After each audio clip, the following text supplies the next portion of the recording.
नमस्कार, मैं हूं सुप्रतिम बैनर्जी और आप देख रहे हैं वारदात।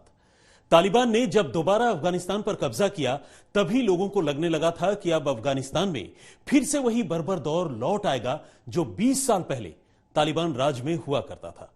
लेकिन तालिबान ने इस बार खुद को बदला हुआ साबित करने की पूरी कोशिश की, पर अब उसकी यह कोशिश हवा होती दिख रही है। इस आतंकवादी संगठन की नींव रखने वाले एक घाघ तालिबानी नेता मुल्ला नूरुद्दीन तुराबी ने यह साफ कर दिया है कि तालिबान जल्द ही फिर से हाथ पांव काटने जैसी खौफनाक सजाओं की शुरुआत करेगा।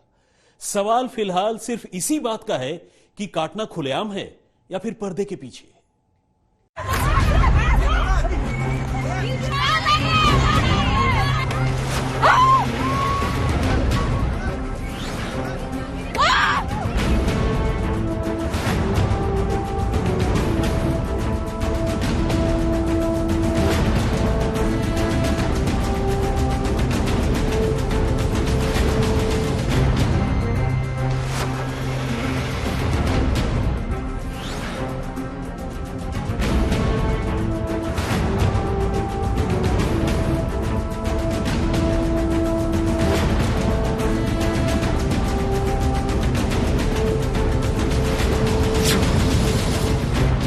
तालिबान राज में फिर कटेंगे लोगों के हाथ पांव।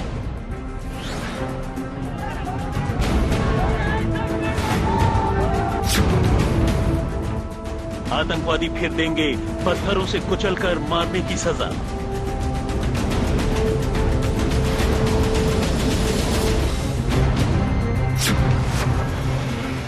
फिर चौक चौराहों पर टांगी जाएंगी बेगुनाहों की लाशें।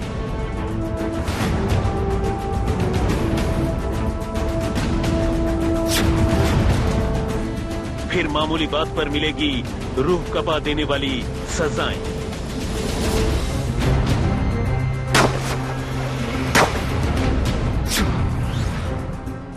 तालिबान के बड़े नेता ने किया खौफनाक ऐलान।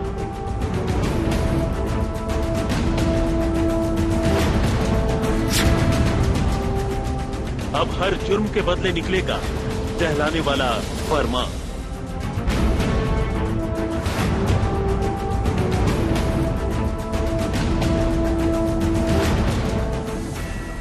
चौक चौराहों, खुली जगहों और मैदानों में ऐसी बर्बर सजा की तस्वीरें तो आपको याद होंगी, जब 20 साल पहले तालिबान राज में शरिया कानून के हवाले से आतंकवादियों ने ऐसे ही अनगिनत मासूम और बेगुनाह लोगों के हाथ पांव काट डाले थे। अनगिनत लोगों को संसार कर यानी पत्थरों से मार मार कर मौत के घाट उतार दिया था। अब 20 साल बाद तालिबान एक बार फिर से अपना वही खूनी इतिहास दोहराने जा रहा है। तालिबान ने जहां एक तरफ लोगों को भयानक मौत देने के साथ साथ उनकी लाशें फिर से चौक चौराहों पर टांगने की शुरुआत कर दी है, वहीं उसने साफ कर दिया है कि अब वो फिर से लोगों को अलग अलग जुर्म के बदले हाथ पांव काटने या फिर संसार कर मौत के घाट उतारने की सजा देगा। वैसे तो अफगानिस्तान में तालिबान की वापसी के साथ ही लोगों को ये डर सताने लगा था कि तालिबान कहीं फिर से अपने पुराने दिनों में न लौट आए, जब वो बेहद क्रूर और गैर इंसानी तरीकों से लोगों पर राज किया करता था। लेकिन अपनी दूसरी पारी में तालिबान ने कई बार दुनिया को ये बताने की कोशिश की कि अब वो पहले वाला तालिबान नहीं है, जो छोटी मोटी और मामूली बातों पर लोगों को भयानक सजा दे। कभी तालिबान ने महिलाओं को काम करने की आजादी देने का वादा किया, तो कभी नई सरकार में हर तबके के लोगों को जगह देने की बात भी कही। लेकिन अब जैसे जैसे वक्त गुजरता जा रहा है, तालिबान की असलियत सामने आती जा रही है। उसने साफ कर दिया है कि अब वो पहले की तरह ही शरिया कानूनों के हवाले से लोगों से पेश आने जा रहा है।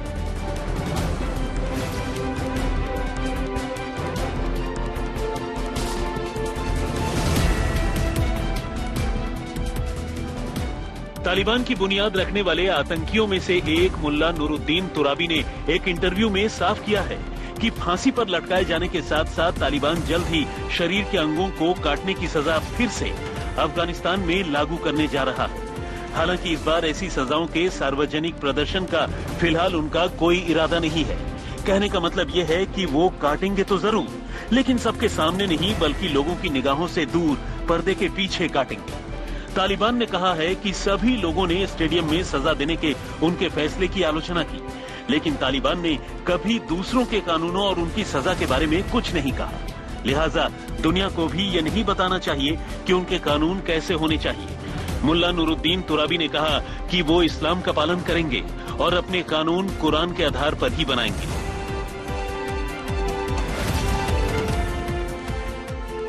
ऐसा नहीं है कि तालिबान सिर्फ कुरान और शरिया कानूनों को हूबहू लागू करने के लिए दोबारा ऐसी सजाएं लाने जा रहा है, बल्कि तालिबान का यह भी मानना है कि समाज में हाथ पांव काटने से जुर्म की वारदातें कम होती हैं और इससे लोगों में सुरक्षा की भावना पैदा होती है। तालिबानी नेता मुल्ला नूरुद्दीन ने कहा कि तालिबान की कैबिनेट अभी इस मसले पर विचार कर रही है कि इन सजाओं को सार्वजनिक रूप से दिया जाए या फिर नहीं। इसके बारे में तालिबान एक नीति बनाने की तैयारी कर रहा है। 70 से ज्यादा की उम्र का ये तालिबानी नेता पिछली सरकार में मिनिस्टर फॉर जस्टिस यानी कानून मंत्री था। तब उसके जिम्मे मजहब से जुड़ी नीतियों को लागू करने के साथ साथ गुनहगारों को सजा दिलाने की जिम्मेदारी थी। और उन दिनों अफगानिस्तान के ईदगाह मैदान से लेकर स्पोर्ट्स स्टेडियम तक में ऐसी सजाएं आम बात थी।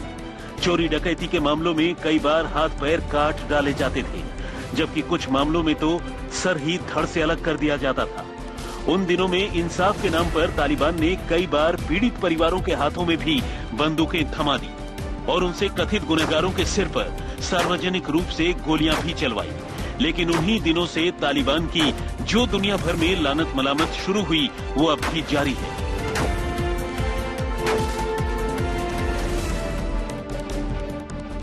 लेकिन ये तो सिर्फ तालिबान के बैक टू बेसिक्स की एक मिसाल भर है। तालिबान और भी ऐसा बहुत कुछ करने जा रहा है जिसे जानकर आपको यकीन हो जाएगा कि उसने अफगानिस्तान को सालों नहीं बल्कि सदियों पीछे ले जाने की पूरी तैयारी कर ली है। तालिबान ने अब सैलून मालिकों से कह दिया है कि वो लोगों की दाढ़ी की ट्रिमिंग और शेविंग करना फौरन बंद कर दी। अफगानिस्तान पर कब्जा करते ही तालिबान ने कई ब्यूटी पार्लर्स के बाहर छपे महिलाओं के पोस्टर्स पर कालिख पोत दी थी और अब वो इससे भी 2 कदम आगे निकल चुका है। उसने अफगानिस्तान के हेलमंद सूबे में हेयर ड्रेसर्स को दाढ़ी ट्रिम करने या दाढ़ी शेव करने पर बैन लगा दिया है। अफगानिस्तान की राजधानी काबुल के कुछ नाइयों ने भी कहा है कि तालिबान ने उन्हें भी कुछ ऐसा ही अल्टीमेटम दिया है। तालिबान का कहना है कि दाढ़ी बनवाना या फिर उसे ट्रिम करना इस्लामी कानून के खिलाफ है। ऐसे में जो भी नियमों की अनदेखी करेगा उसे सजा दी जाएगी। तालिबान का दावा है कि ऐसा आदेश जारी करने से पहले उसके इस्लामिक ओरिएंटेशन मिनिस्ट्री के अफसरों ने लश्करगाह में जाकर कई सैलून वालों के साथ एक मीटिंग की थी। यहां तक कि तालिबान ने सैलून के अंदर किसी भी तरह का म्यूजिक या गाना बजाने पर भी पाबंदी लगा दी।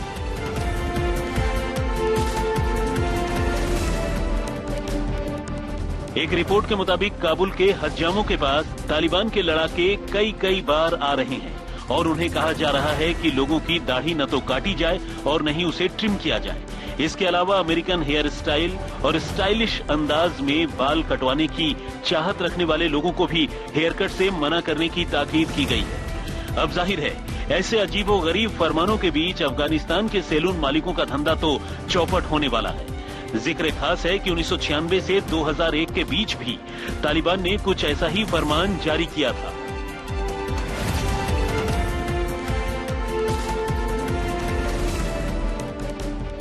अभी पिछले हफ्ते ही तालिबान एक बार फिर से बर्बरता के मामले में सारी हदों से आगे निकल गया। अफगानिस्तान के हेरात शहर में आतंकियों ने एक लाश को क्रेन से लटका दिया। एक चश्मदीद ने शनिवार को बताया कि एक लाश शहर के मुख्य चौराहे पर लटका कर रखी गई थी। तालिबानी आतंकी चौराहे पर लटकाने के लिए कुल 4 लाशें लेकर आए थे, लेकिन बाद में उन्होंने एक ही लाश को वहां क्रेन से लटकाया और बाकी की 3 लाशें शहर के दूसरे चौराहों पर लटकाने के लिए ले गए।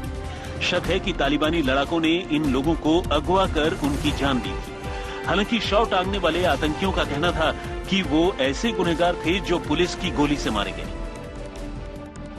ध्यान देने वाली बात तो ये है कि एक तरफ तो तालिबान ऐसी अजीबोगरीब हरकतें और सजाओं की बात कर रहा है, वहीं दूसरी तरफ वो यूएन में अपनी भागीदारी भी चाहता है। यूएन के प्रवक्ता स्टीफन दुजारिक ने कहा कि महासचिव एंटोनियो गुटेरेस को 15 सितंबर को मौजूद अफगान राजदूत गुलाम इसकज़ई की तरफ से ये प्रस्ताव मिला।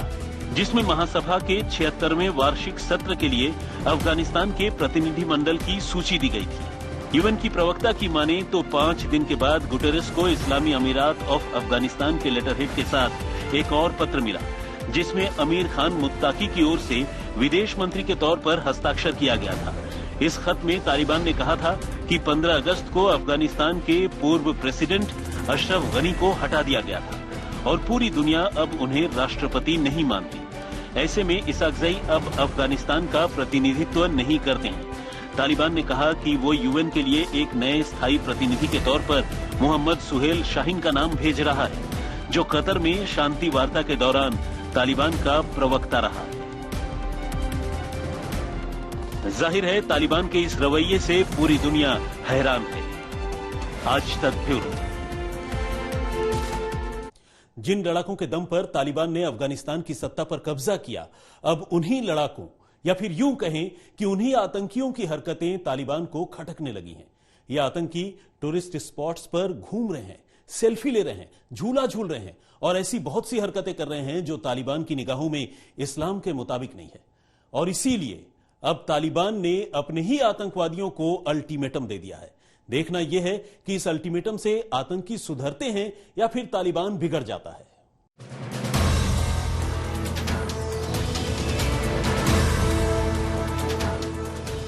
दूसरों के लिए सख्त कायदे कानून बनाने वाले तालिबानियों के लिए अब खुद उसके लड़ाके ही मुसीबत का सबब बनते जा रहे हैं। रिपोर्ट्स के मुताबिक तालिबान ने अपने लड़ाकों को चेतावनी दी है कि टूरिस्ट स्पॉट्स पर जाकर न तो एंजॉय करें, न ही सेल्फी क्लिक कर सोशल मीडिया पर पोस्ट करें, क्योंकि ऐसा करना उनके संगठन की इमेज के लिए खतरनाक हो सकता है।